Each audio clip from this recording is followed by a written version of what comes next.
BSc third year students, आज हम आप लोगों के second paper ecology and environmental biology का एक टॉपिक है नाइट्रोजन साइकिल, उसको क्लियर करेंगे। सबसे पहले वायुमंडल जो है उसमें सबसे अधिक कौन सी गैस पाई जाती है? Nitrogen gas. और उसकी कितनी परसेंटेज होती है? लगभग 79%। ठीक है, लेकिन फिर भी क्या होता है कि जीव जो होते हैं उनमें नाइट्रोजन की मात्रा कम होती है। ऐसा क्यों होता है? क्योंकि नाइट्रोजन जो है एक एक्रिय गैस होती है और यही कारण है कि कार्बन डाइऑक्साइड जिसकी परसेंटेज हमारे एटमॉस्फेयर में 0.03% होती है, उसकी तुलना में नाइट्रोजन गैस की परसेंटेज 79% है। फिर भी जीव जो होते हैं वो इसका उपयोग नहीं कर पाते और कार्बन डाइऑक्साइड का बहुत आसानी से कर पाते हैं और बहुत अधिक मात्रा में कर लेते हैं। ठीक है, और तो नाइट्रोजन जो होता है वो जीवों के लिए महत्वपूर्ण न्यूट्रिएंट्स ही है। और जीव जो होते हैं वो किन किन चीज़ों में, जैसे प्रोटीन है, एंजाइम है, न्यूक्लिक अम्ल है, इन सब के लिए नाइट्रोजन की आवश्यकता जीवों को पड़ती है। जैसे एमिनो अम्लों का संश्लेषण करना हो तो नाइट्रोजन की आवश्यकता है। और जैसे न्यूक्लिक अम्ल होते हैं उनमें प्यूरिन, पेरिमिडिन जो बेस होते हैं उनके अंदर भी नाइट्रोजन काम आती है। लेकिन पौधे और जंतु जो होते हैं वो जो एटमॉस्फेयर में जो नाइट्रोजन गैस होती है, नाइट्रोजन का उपयोग करने की क्षमता उनमें नहीं पाई जाती। ठीक है, क्योंकि इसकी क्षमता सिर्फ किस में होती है? नाइट्रोजन को जो स्थिरीकरण करने की क्षमता है वो सिर्फ प्रोकैरियोटिक या असीम केंद्र की जो जीव होते हैं उनमें होती है। और जैसे कुछ बैक्टीरिया, शैवाल, कवक जो होते हैं वो नाइट्रोजन गैस को यौगिक के रूप में बदल देते हैं। ठीक है, तो वैसे क्या होता है एटमॉस्फेयर में जो नाइट्रोजन है N ट्रिपल बॉन्ड N होता है। ठीक है, लेकिन इसको जीव उपयोग में नहीं ला सकते हैं। ठीक है, इसके लिए ये जो बैक्टीरिया, शैवाल, माइक्रो ऑर्गेनिज्म वगैरह हैं ये इसको यौगिक के रूप में चेंज कर देते हैं जिससे जीव उसको काम में ले सकते हैं। जैसे हरे पादप हैं और जो भी कंज्यूमर्स हैं तो वो इस स्थिरीकृत जो नाइट्रोजन होती है उसको काम में ले सकते हैं। ठीक है, और जैसे भूमि के अंदर, मृदा के अंदर जो नाइट्रोजन की रासायनिक खाद डाली जाती है, ठीक है, वो जो रासायनिक खाद होती हैं उनके अंदर वो क्या किया जाता है, जैसे प्रोकैरियोटिक जीव होते हैं उनमें जो निफ जीन होता है, मतलब नाइट्रोजन फिक्सेशन जीन्स, उसको जेनेटिक टेक्नोलॉजी है उससे जो फसल के पौधे हैं उन तक पहुंचाने की कोशिश की जाती है। ठीक है, और रासायनिक खाद के द्वारा मृदा के अंदर उन पादपों को नाइट्रोजन की आपूर्ति हो जाती है। ठीक है, तो एक तरह से ये जो नाइट्रोजन का पूरा साइकिल होता है उसके लिए सबसे अधिक कौन है? जो सूक्ष्म जीव होते हैं उनके ऊपर ये पूरा नाइट्रोजन साइकिल डिपेंड करता है। तो एक तरह से इसके लिए नाइट्रोजन साइकिल के लिए सूक्ष्म जीव ही उत्तरदायी होते हैं। ठीक है, अब नेक्स्ट आता है नाइट्रोजन साइकिल के मेन, ये देखिए आप लोग, सबसे पहले इसमें जैसे फिक्सेशन ऑफ एटमॉस्फेरिक नाइट्रोजन, कौन कौन से प्रोसेस होते हैं? वो मेन है वातावरणीय जो नाइट्रोजन होता है उसका स्थिरीकरण होता है। ठीक है, सबसे पहले फिक्सेशन होता है। ठीक है, सेकंड पॉइंट है एब्जॉर्प्शन एंड एसिमिलेशन, अवशोषण और स्वांगीकरण। थर्ड है, पूरा साइकिल मैं एक बार बता रही हूँ उसके बाद इसको एक्सप्लेन कर दूंगी, अमोनिफिकेशन। ठीक है, कि मृदा में पुनः नाइट्रोजन यौगिकों का शामिल होना। ठीक है, फोर्थ पॉइंट है नाइट्रिफिकेशन, मतलब अमोनियम यौगिकों का नाइट्रेटों में परिवर्तन। फिफ्थ पॉइंट है डीनाइट्रिफिकेशन, मतलब नाइट्रेट यौगिकों का नाइट्रोजन में परिवर्तन। ठीक है, तो अब सबसे पहले हम फर्स्ट पॉइंट पर आते हैं, फिक्सेशन ऑफ एटमॉस्फेरिक नाइट्रोजन। ठीक है, जो गैसीय नाइट्रोजन है उसका यौगिकों के रूप में चेंज होना स्थिरीकरण या फिक्सेशन कहलाता है। ठीक है, फिक्सेशन कहलाता है। ठीक है, और चूँकि हम जानते हैं कि जो ग्रीन प्लांट होते हैं और एनिमल्स होते हैं उनमें जो वातावरण में जो गैसीय नाइट्रोजन है उसको सीधे उपयोग करने की क्षमता नहीं होती, तो फिर ये इसको कैसे उपयोग में लेते हैं? ये तीन तरह से होता है। सबसे पहले फर्स्ट पॉइंट इलेक्ट्रोकेमिकल, ठीक है, फिक्सेशन, विद्युत रासायनिक स्थिरीकरण। सेकंड है बायोफिक्सेशन, मतलब जैव स्थिरीकरण। और थर्ड है इंडस्ट्रियल फिक्सेशन, मतलब औद्योगिक स्थिरीकरण। ठीक है, तो ये तीन प्रकार हैं जिनके द्वारा नाइट्रोजन का स्थिरीकरण किया जाता है। तो सबसे पहले जो इलेक्ट्रोकेमिकल फिक्सेशन है उसमें क्या होता है, नाइट्रोजन में कुछ मात्रा कैसे मिलती है, जब बिजली कड़कती है तो नाइट्रोजन की कुछ मात्रा का फिक्सेशन हो जाता है, जिसको इलेक्ट्रोकेमिकल फिक्सेशन या विद्युत रासायनिक स्थिरीकरण कहते हैं। इसमें नाइट्रोजन जो होती है ऑक्सीजन के साथ मिलकर ऑक्साइड बनाती है और वे ऑक्साइड जल के साथ मिलकर नाइट्रिक एसिड बनाते हैं। ठीक है, HNO3 बना देते हैं। और ये अम्ल जो होते हैं मृदा के जो बेस होते हैं, क्षार होते हैं, उनके साथ क्रिया करके नाइट्रेट उत्पन्न करते हैं। तो ये है विद्युत रासायनिक स्थिरीकरण का। और सेकंड जैव स्थिरीकरण जो है, सेकंड पॉइंट आया जैव स्थिरीकरण। ठीक है, पहला इलेक्ट्रोकेमिकल फिक्सेशन जो था वो उसके द्वारा लगभग 76.10 की पावर 6, ठीक है, 7.6 इंटू 10 की पावर 6 मीट्रिक टन प्रति वर्ष, ठीक है, इससे प्राप्त होती है फोटोकेमिकल स्थिरीकरण से या विद्युत रासायनिक स्थिरीकरण के द्वारा नाइट्रोजन प्राप्त होती है। सेकंड जो है हमारा बायो फिक्सेशन। इसमें क्या होता है, नाइट्रोजन की जो अधिकांश मात्रा होती है उसका जो फिक्सेशन होता है वो कुछ विशेष प्रकार के जो बैक्टीरिया और ब्लू ग्रीन एल्गी होते हैं उनके द्वारा होती है। तो इसको दो पार्ट्स में डिवाइड किया गया, दो श्रेणियों में। पहले होते हैं सहजीवी बैक्टीरिया, मतलब सिम्बायोटिक बैक्टीरिया और शैवाल हैं जो क्या करते हैं कि जो पादप होते हैं उनके साथ सिम्बायोटिक रूप से रहते हैं उनके साथ। ठीक है, और सेकंड जो श्रेणी है वो है मुक्तजीवी बैक्टीरिया। ठीक है, इंडिपेंडेंट बैक्टीरिया होते हैं।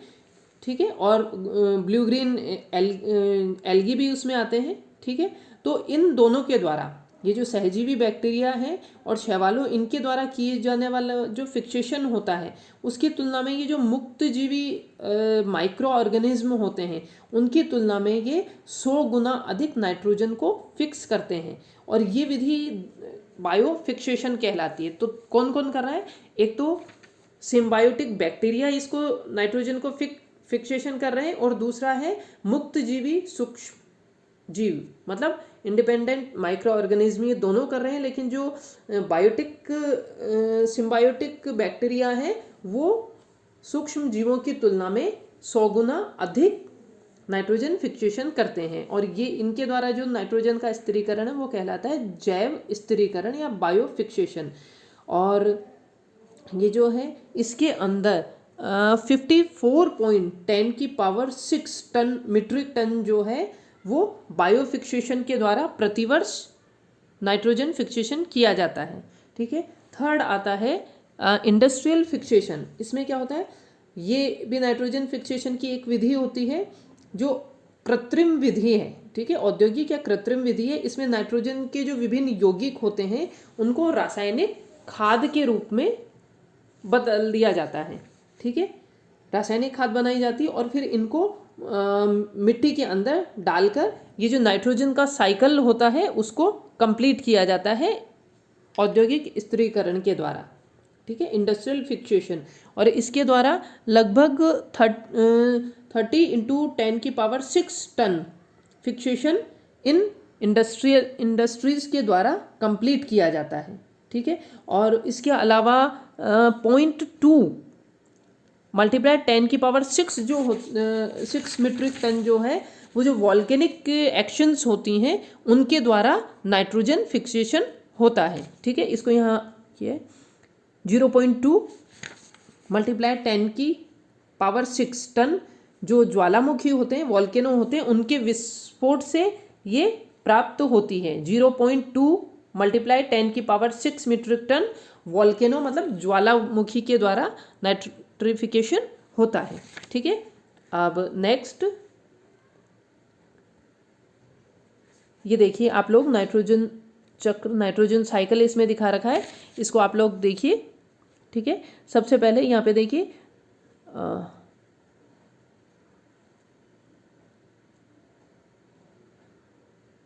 ये एटमॉस्फेरिक नाइट्रोजन, ठीक है, एटमॉस्फेरिक नाइट्रोजन, और लाइटनिंग के द्वारा ये नाइट्रेट में चेंज हो गया, ठीक है। और एक सेकंड जो है नाइट्रोजन फिक्सेशन के द्वारा, एरो के द्वारा ये इसमें दिखाया गया है, ठीक है।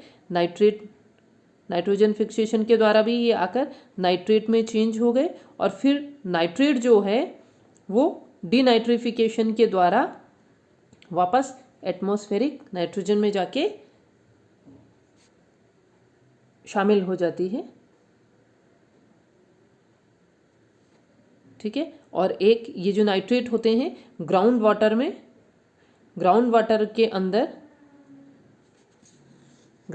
में चले जाते हैं नाइट्रेट्स, और फिर वहाँ जाकर ये लॉस टू डीप सेडिमेंट में जाके ये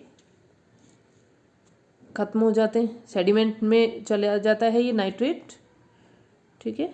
और ये देखिए इधर लॉस टू डीप सेडिमेंट, और उसके बाद में ये सेडिमेंट्स प्लैंकटन में, एक तो सेडिमेंट में चला जाएगा कुछ पार्ट, और कुछ पार्ट जो होता है इसका प्लैंकटन में चेंज हो जाता है, जो मैरिन फिशेज जो होती हैं फिश के द्वारा फिश की बॉडी में चला जाएगा प्लैंकटन के थ्रू, ठीक है। जब फिश इनको खाएगी प्लैंकटन के थ्रू फिश में जाएगा, और फिर इनसे जो बर्ड्स होते हैं इनमें जाएगा, और फिर ये वापस नाइट्रेट में चेंज होके, ठीक है, फिर वापस डिनाइट्रिफिकेशन की क्रिया होगी, ठीक है। इसके अलावा वॉल्केनिक जो एक्शन होते हैं उनके द्वारा भी अमोनिया प्राप्त होती है, ठीक है। और इसी के द्वारा एसिमिलेशन का ये नाइट्रेट जो होता है, सेकंड आपका पॉइंट है, इसको नेक्स्ट एक बार फिर वापस इस पर आएंगे, नेक्स्ट एक बार स्लाइड पे चलते हैं।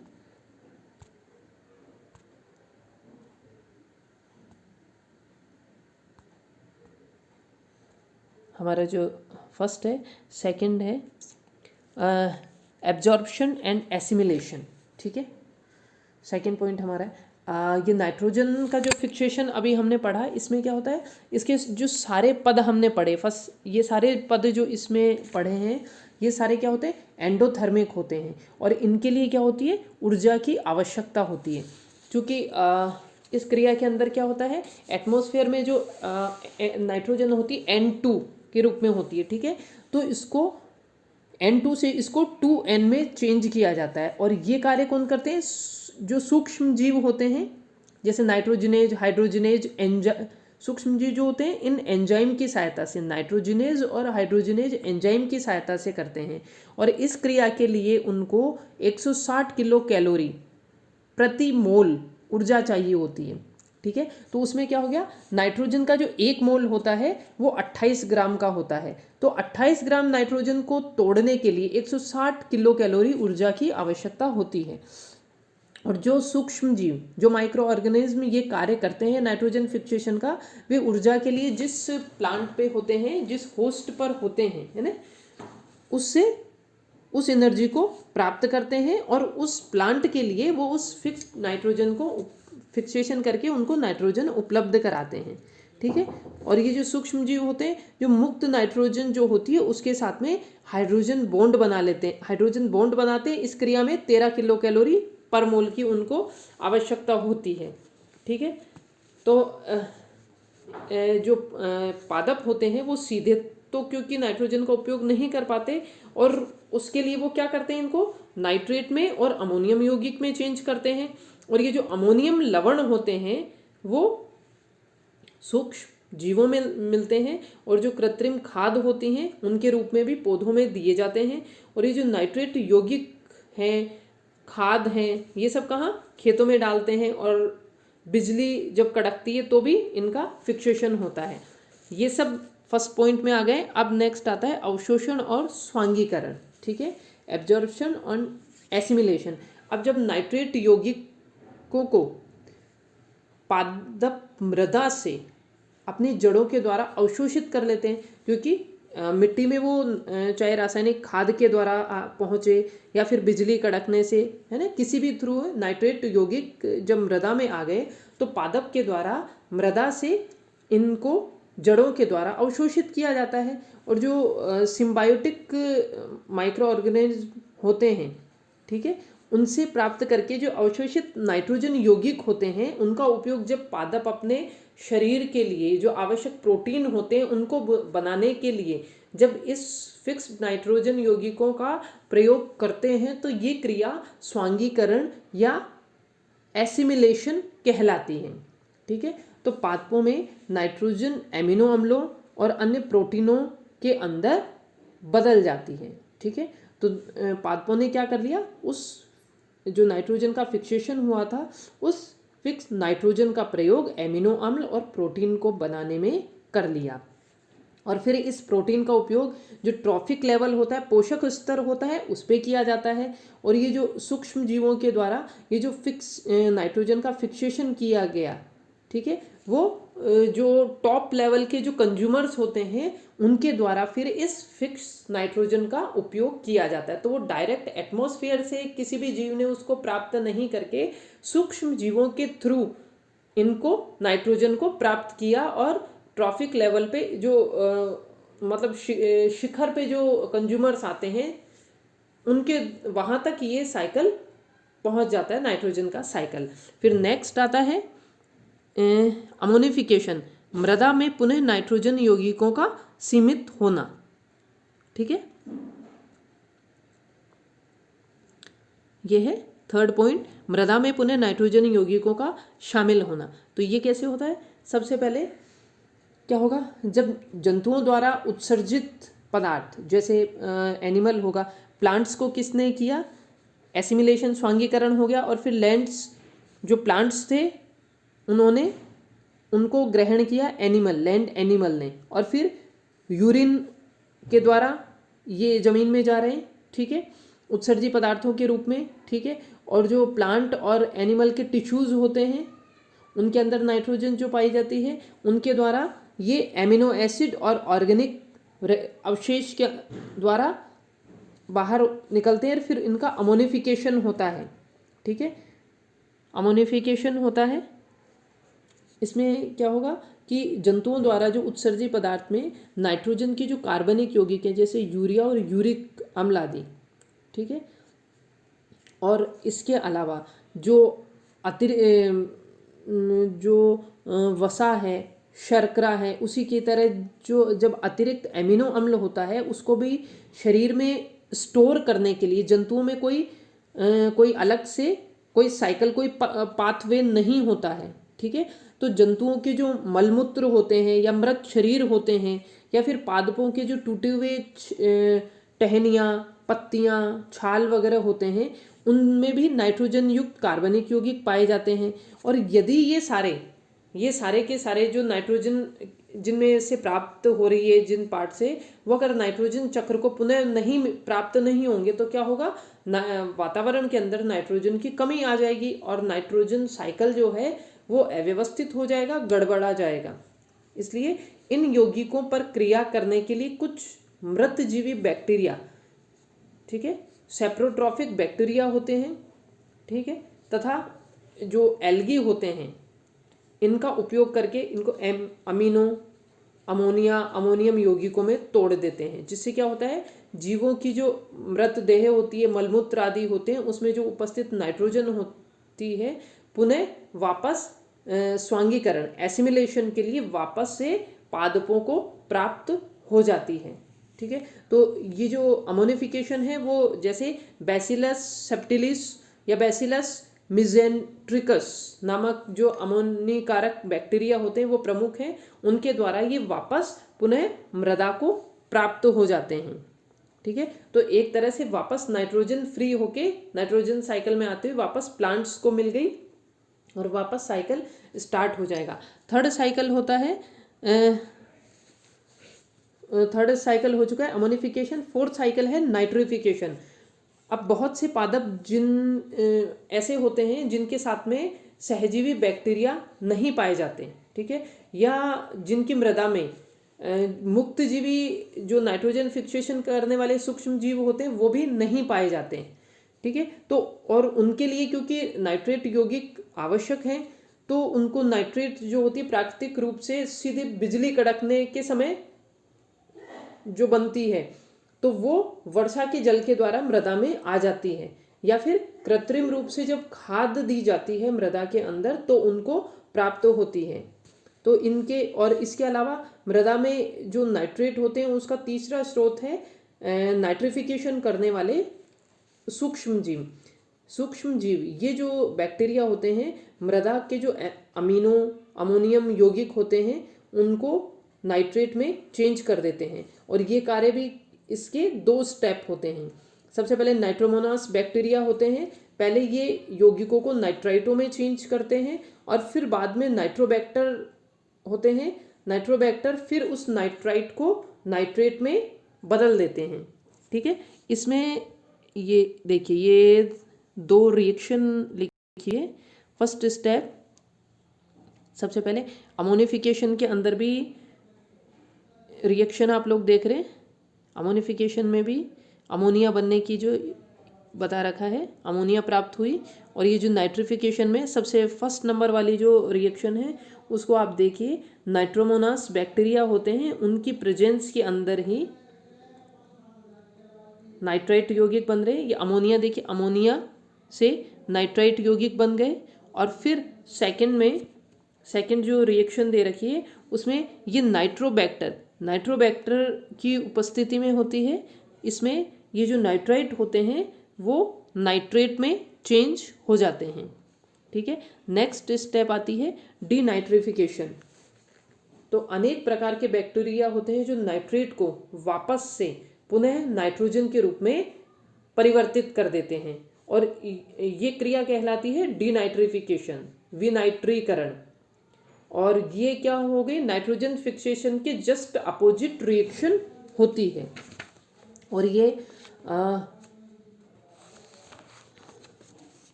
जो नाइट्रेट यौगिक होते हैं इसके कारण क्या होता है, नाइट्रोजन वापस से एटमॉस्फेयर में नाइट्रोजन पहुंच जाती है और ये साइकिल कंप्लीट हो जाता है इसका। और जो नाइट्रेट यौगिक होते हैं वो बहुत तेज़ी से निक्षालित, जिसको लैकआउट होते हैं, और इस कारण ये बहुत तेज़ी से जल के साथ अवसाद में, मतलब सेडिमेंट में जो शामिल हो जाते हैं, सेडिमेंट या फिर बहाव के द्वारा जो समुद्र में भी जाकर मिल जाते हैं। यदि ये लगातार ये क्रम जारी रहेगा तो कुछ हजारों वर्षों के अंदर सारी जो नाइट्रोजन होगी वो नाइट्रेट के रूप में समुद्र में चली जाएगी। लेकिन जो ये विनाइट्रीकृत बैक्टीरिया होते हैं उनके द्वारा ये जो नाइट्रेट होती है वो वापस डीनाइट्रिफिकेशन के द्वारा नाइट्रोजन वापस एटमॉस्फेयर में पहुंच जाती है और नाइट्रोजन साइकिल कंप्लीट हो जाता है। इसको आप लोग डायग्राम इसका ये देखो, ये तो है ही, इसके द्वारा वापस ये पहुंच जाते हैं नाइट्रोजन में। इसको आप लोग एक बार फिर देख लीजिए। एटमॉस्फेरिक नाइट्रोजन लाइटनिंग के द्वारा नाइट्रेट में चेंज हो गई, नाइट्रोजन फिक्सेशन के द्वारा भी नाइट्रेट में चेंज हो रहे, और फिर ये जो नाइट्रेट्स हैं ग्राउंड वाटर से बहकर, अभी मैंने बताया बहकर जब समुद्र में पहुंच जाते हैं तो इसका कुछ पार्ट सेडिमेंट के रूप में चला जाता है, लेकिन कुछ पार्ट इसका प्लैंकटन में चेंज होता है, फिर फिश के द्वारा इसमें शिफ्ट हो जाता है, और फिर मैराइन बर्ड्स के द्वारा फिर वापस नाइट्रेट में चेंज हो जाता है। ठीक है, और जो डीनाइट्रिफिकेशन के लिए उत्तरदायी बैक्टीरिया होते हैं वो इसको वापस नाइट्रोजन में चेंज कर देते हैं, जिससे ये पूरा साइकिल कंप्लीट हो जाता है। और इसी के द्वारा ये जो नाइट्रेट है एसिमिलेशन के द्वारा, ये जो पादप होते हैं एसिमिलेशन के द्वारा वो अपने शरीर के जो अन्य पार्ट्स होते हैं, प्रोटीन पार्ट्स होते हैं, उनको बनाने के लिए इनका उपयोग करते हैं। एसिमिलेशन के द्वारा अपने शरीर के जो अन्य एमिनो अम्ल आदि के सिंथेसिस में काम में लेते हैं, जिनको एनिमल प्राप्त करते हैं। और एनिमल का जो मलमूत्र वगैरह और मृत शरीर होते हैं उनके द्वारा ये वापस एमिनो एसिड ऑर्गेनिक रेजिड्यू में चेंज होते हैं। फिर अमोनिफिकेशन के द्वारा ये वापस अमोनियम में चेंज होते हैं, और फिर नाइट्रिफिकेशन के द्वारा वापस नाइट्राइट, और नाइट्राइट से वापस नाइट्रेट में चेंज हो जाते हैं। तो ये इस तरह साइकिल कंप्लीट लगातार चलता रहता है। इसके बाद नेक्स्ट आप इसको देखो, इसमें ये बहुत आसान सा साइकिल दिखा रखा है। ये आपको याद करने में ठीक रहेगा। सबसे पहले देखिए एटमॉस्फेयर में N2 N triple bond N, लेकिन इसको जीव और प्लांट्स काम में नहीं ले सकते हैं, उनमें ये कैपेसिटी नहीं होती है। तो इस जो नाइट्रोजन फिक्सेशन की क्रिया होती है और निफ जीन्स होते हैं, नाइट्रोजन फिक्सेशन जीन्स होते हैं इन सूक्ष्म जीवों में, वो इस नाइट्रोजन को चेंज कर देते हैं। ठीक है, फिक्सेशन इसका कर देते हैं। नाइट्रोजन फिक्सेशन के द्वारा ये प्लांट्स में सबसे पहले पहुंचती है नाइट्रोजन, उनके द्वारा ये एनिमल्स में पहुंचती है और फिर यहाँ पहुंचने के बाद ये एमोनिफिकेशन की क्रिया होती है जिसे अमोनियम साल्ट में चेंज होते हैं और फिर अमोनियम साल्ट जो होते हैं नाइट्रिफिकेशन की क्रिया के द्वारा नाइट्रेट में पहुंचेंगे और नाइट्रेट्स जो होते हैं डिनाइट्रिफिकेशन के द्वारा पुनः नाइट्रोजन को एटमॉस्फेयर में मुक्त कर देते हैं। तो इस तरह ये पूरा साइकिल कंप्लीट चलता रहता है नाइट्रोजन का। अब नेक्स्ट आता है कि नाइट्रोजन के चक्र में सूक्ष्म जीवों की भूमिका क्या होती है। ठीक है, सूक्ष्म जीवों की भूमिका, तो सबसे पहले नाइट्रोजन फिक्सिंग माइक्रोब्स। ठीक है, तो सबसे पहले सूक्ष्म जीवों का जो पहला समुच्चय होता है वो नाइट्रोजन को यौगिक के स्वरूप, यौगिकों में चेंज कर देता है और ये क्षमता जो होती है माइक्रो ऑर्गेनिज्म के अलावा अन्य जो यूकैरियोटिक्स होते हैं उनके अंदर नहीं पाई जाती। ठीक है, चूँकि सभी जीव जो होते हैं उनको अपने जीवन के लिए आवश्यक प्रोटीन और जो इनके न्यूक्लिक अम्ल होते हैं उनके लिए नाइट्रोजन की आवश्यकता होती है और ये जो नाइट्रोजन है वो सूक्ष्म जीवों के कारण ही साइकिल इसका स्टार्ट होता है। और नाइट्रोजन के फिक्सेशन की जो कैपेसिटी होती है वो बैक्टीरिया, ब्लू ग्रीन एल्गी आदि में पाई जाती है। इनके दो ग्रुप होते हैं जो मैंने पहले भी आप लोगों को बताया था, सिम्बायोटिक बैक्टीरिया और इंडिपेंडेंट माइक्रो ऑर्गेनिज्म, सहजीवी बैक्टीरिया और मुक्तजीवी सूक्ष्म जीव। तो ये जो सहजीवी बैक्टीरिया होते हैं वो किस में पाए जाते हैं, अनेक पादपों की जड़ों में संक्रमण करते हैं, जैसे लेग्यूम मतलब शिंबकुल के पादप में, जैसे मटर, क्लोवर, दालों आदि में पाए जाते हैं। ठीक है, तो इनकी जड़ों में ये बैक्टीरिया ऑफ राइजोबियम जीनस, ठीक है, इनकी जड़ों में राइजोबियम वंश के जो बैक्टीरिया होते हैं वो सहजीवी रूप में पाए जाते हैं और इसके कारण इन पादपों की जो जड़ होती है वो गांठदार होती है। ठीक है, गांठदार नोड्यूल के रूप में होती है। ठीक है, और ये जो नोड्यूल होते हैं वो ही नाइट्रोजन फिक्सेशन के का प्रमुख स्थान होते हैं और इन बैक्टीरिया के जो निफ जीन्स होते हैं, नाइट्रोजन फिक्सेशन जीन्स, वो इस गैसीय जो नाइट्रोजन होती है उसको यौगिक के रूप में बदल देते हैं और इस कार्य के लिए क्योंकि इनको बहुत अधिक ऊर्जा की आवश्यकता होती है जो ये इन प्लांट से प्राप्त करते हैं और इनको नाइट्रोजन के यौगिक उपलब्ध कराते हैं। ठीक है, और ये जो कार्य है ये माइक्रो ऑर्गेनिज्म उनके बॉडी के टेम्परेचर पर ही कर लेते हैं क्योंकि इसके लिए इनमें उत्प्रेरक के रूप में एंजाइम इन काम में लेते हैं। यही कार्य जब कारखानों में किया जाता है तो उनके लिए बहुत अधिक ताप, जैसे 400 डिग्री सेल्सियस तक और 200 दाब, वायुमंडलीय दाब तक की आवश्यकता होती है। सेकंड जो इस नाइट्रोजन फिक्सेशन की दूसरी श्रेणी है वो है, अच्छा, और इसके एग्जाम्पल जो हैं जैसे कैजुराइना, ठीक है, सिनोथस, ये दे रखे हैं, नीचे और भी दे रखे हैं, एक तो लेग्यूम, पीस, ये थे, और ये देखिए एलनस, पाइनस, गिनको, ये सब इसके एग्जाम्पल ही हैं। ठीक है, सिम्बायोटिक बैक्टीरिया के। ठीक है, सेकंड आता है इंडिपेंडेंट माइक्रो ऑर्गेनिज्म। ठीक है, ये इसके अंदर एजोबैक्टर, ये एरोबिक होते हैं। ठीक है, और क्लास्ट्रीडियम ये एनएरोबिक होता है और ब्लू ग्रीन एल्गी जैसे कि Oscillatoria, blue green algae, Oscillatoria आदि होते हैं। और चूँकि जो स्थलीय आवास होते हैं उनमें सहजीवी जो सूक्ष्म जीव होते हैं, जो सिम्बायोटिक माइक्रो ऑर्गेनिज्म होते हैं, वो नाइट्रोजन फिक्सेशन का काम करते हैं, जबकि जो जलीय आवास होता है जल के अंदर जैसे नाइट्रोजन स्थिरीकरण का 1/4 काम तो ऑसिलेटोरिया, ये मुक्तजीवी ऑर्गेनिज्म जो है ब्लू ग्रीन एल्गी, ऑसिलेटोरिया, वो ही उसके लिए समुद्र में नाइट्रोजन फिक्सेशन के लिए उत्तरदायी होती है। नेक्स्ट ग्रुप इसका है अमोनिफिकेशन और मिनरलाइजेशन, अमोनीकरण या खनिजीकरण। ठीक है, तो तो सूक्ष्म जीवों का दूसरा ये जो समुच्चय है वो पादपों और जंतुओं के मृत जो पार्ट होते हैं और उत्सर्जी पदार्थ होते हैं उनमें पाई जाने वाली जो नाइट्रोजन होती है उसको वापस से उपयोगी यौगिकों में बदल देते हैं। ये पदार्थ भी क्योंकि कार्बनिक यौगिक होते हैं इसलिए, और ये चेंज करने वाले जो जीव होते हैं उनको अमोनिकारक बैक्टीरिया, अमोनिफाइंग बैक्टीरिया कहते हैं। ठीक है, और अमोनियम, इनमें अमोनियम लवणों में इनको बदलने का कार्य ये अमोनिफाइंग बैक्टीरिया करते हैं।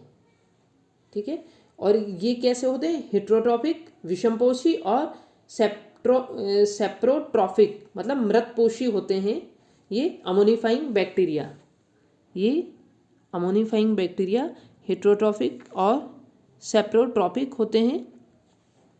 ठीक है, और इसके एग्जाम्पल हैं एक्टिनोमाइसिटीज जैसे कवक, और बैसिलस सब्टिलिस और बैसिलस मिजेंट्रिक बैक्टीरिया। ये जो हैं ये अमोनिफिकेशन का कार्य करते हैं। नेक्स्ट ग्रुप है वो है नाइट्रिफिकेशन करने वाला, नाइट्रीकरण करने वाला। ठीक है, ये जो तीसरा समुच्चय होता है वो अमोनियम यौगिक को नाइट्रेट में बदल देता है।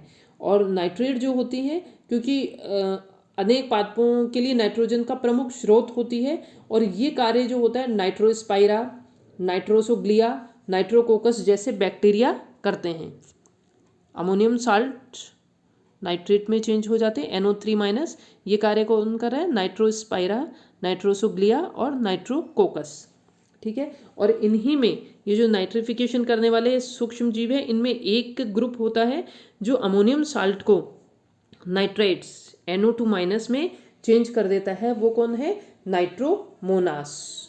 ठीक है, और एक ग्रुप जो होता है वो नाइट्राइट को इस सेकंड स्टेप में, फर्स्ट स्टेप है अमोनियम साल्ट को नाइट्राइट में चेंज करेंगे, और फिर ये जो नाइट्राइट होंगे उनको नाइट्रेट में चेंज कर दिया जाएगा सेकंड स्टेप में। और ये कार्य किसके द्वारा?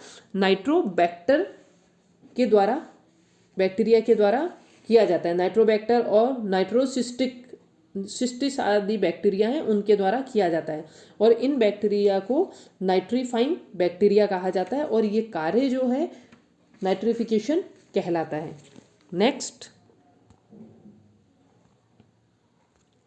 नेक्स्ट है फोर्थ, इसको नेक्स्ट है डिनाइट्रिफिकेशन, विनाइट्रीकरण। नाइट्रोजन जो साइकिल है पूरा, उसका जो फोर्थ महत्वपूर्ण वो कार्य हो गया डिनाइट्रिफिकेशन। सूक्ष्म जीव जो होते हैं वो यौगिक नाइट्रेट को गैसीय नाइट्रोजन में तोड़ते हैं, और ये कार्य विनाइट्रीकरण कहलाता है। और ये कार्य करने वाले यौगिक डिनाइट्रीफाइंग बैक्टीरिया कहलाते हैं। इसमें थायोसोबैसिलस डिनाइट्रिफिकेंस, ठीक है, और बैसिलस सीरियस, माइक्रोकोकस और एक्रोमोबैक्टर, और इसके अलावा और भी जैसे स्यूडोमोनास डिनाइट्रिफिकेंस आदि भी इसमें आते हैं। ठीक है, और यदि ये विनाइट्री कारक बैक्टीरिया नहीं हो तो बहुत सारी जो नाइट्रोजन होगी वो नाइट्रेट के रूप में हमेशा के लिए इस नाइट्रोजन साइकिल से बाहर चली जाएगी। तो इस तरह से ये जो फोर्थ साइकिल है डिनाइट्रिफिकेशन का, ये बहुत इंपॉर्टेंट है नाइट्रोजन साइकिल के, क्योंकि बहुत बड़ी मात्रा बाहर हो जाएगी, सेडिमेंट के रूप में चली जाएगी, जो कभी इस साइकिल में वापस नहीं आएगी, लेकिन डिनाइट्रिफिकेशन बैक्टीरिया के द्वारा ये वापस इस साइकिल में जुड़ जाती है। तो इस तरह से नाइट्रोजन साइकिल ऐसा चक्र है जो पूरी तरह से सूक्ष्म जीवों के ऊपर डिपेंड करता है, और इसके बिना सूक्ष्म जीवों के बिना इस नाइट्रोजन साइकिल की कल्पना नहीं की जा सकती है। ठीक है, नेक्स्ट है नाइट्रोजन साइकिल एंड यूट्रोफिकेशन। ठीक है, क्योंकि मानवीय जो गतिविधियां होती हैं उनसे कार्बन डाइऑक्साइड के बढ़ने से जो हमारे एटमॉस्फेयर पे जो प्रभाव होते हैं उसी तरह से उसके जो बैड इफेक्ट होते हैं वो भी हमने पढ़ा है। इसी तरह से मानव के द्वारा जो रासायनिक खाद काम में ली जाती है, खाद में जो नाइट्रेट, फास्फेट आदि बहुत अधिक बड़े पैमाने पे काम में लिया जाता है। इसी के साथ फॉस्फेट, मानवीय जो मलमूत्र होते हैं उसमें भी फॉस्फेट आता है।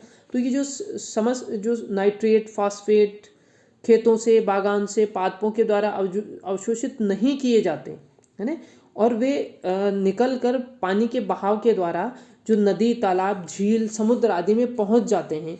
तो क्योंकि ये दोनों पोषक पदार्थ हैं और ये जो जल तंत्र है ना, जल तंत्र है, उसको न्यूट्रिएंट से बहुत यूट्रोफिक बना देते, बहुत समृद्ध बना देते हैं। तो ये इस प्रभाव को कहते हैं यूट्रोफिकेशन, ठीक है। और इस सुपोषण से नाइट्रोजन और फॉस्फेट चक्र की ये जो नियंत्रण प्रक्रिया है वो बिगड़ जाती है। और ऐसे जल में ऐसा जो जल होता है जहाँ पर जाकर ये स्टोर हो जाते हैं, उसमें मछली पालन, पीने के पानी के लिए, तैराकी और किसी भी काम के लिए ये पानी क्या होता है, अनुपयोगी हो जाता है। क्योंकि यहाँ पर बहुत अधिक मात्रा में एक्सेस में नाइट्रेट, फॉस्फेट आदि जो कि फसलों में दिया गया था, पादपों के द्वारा बहकर नदियों में, समुद्र, तालाब में आ गया, तो ये वहाँ के पारेतंत्र को बिगाड़ देता है, ठीक है। तो ये क्या हो रहा है, यूट्रिफिकेशन, सुपोषण जिसको कहते हैं, बट उसके द्वारा ये मछलियों आदि के लिए ये अनुपयोगी हो जाता है, ठीक है। ये है इसमें, इसी के साथ आपका ये नाइट्रोजन साइकिल कंप्लीट होता है।